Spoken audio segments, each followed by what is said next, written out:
আসসালামু আলাইকুম গাইস, কি অবস্থা সবার, কেমন আছেন? আজকে আপনাদের সামনে এসেছি খেজুর গাছের ব্লগ নিয়ে। খেজুর গাছের মাজরা, এখানে খেজুর গাছ ছোট থেকে বড় হয়। এখানে হচ্ছে কয়েক একর জায়গা, এখানে আমরা পানির লাইন তৈরি করি, যেখানে আমরা খেজুর গাছ রোপণ করব। খুবই সুন্দর জায়গা আসলে। এখানে আমরা 7 থেকে 8 জন কাজ করি, টোটাল মেবি 9 জন কাজ করি। অনেক বড়, কয়েক একর বললাম, কয়েক একর জায়গা। তো আপনাদের যদি ভালো লাগে, পাশে থাকবেন, সাপোর্ট করবেন। এখানে তারা সকাল থেকে অনেক প্রখর রৌদ্রে কাজ করে।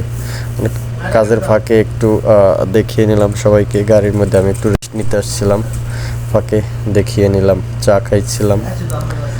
তো পানির লাইন চলতেছিল, এর ফাঁকে একটা ভিডিও নিয়ে নিলাম। আর হচ্ছে সবগুলোতে খেজুরের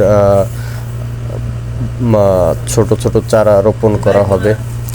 তো প্রখর রৌদ্রে মানুষ আসলে আমরা কতটা কষ্ট করি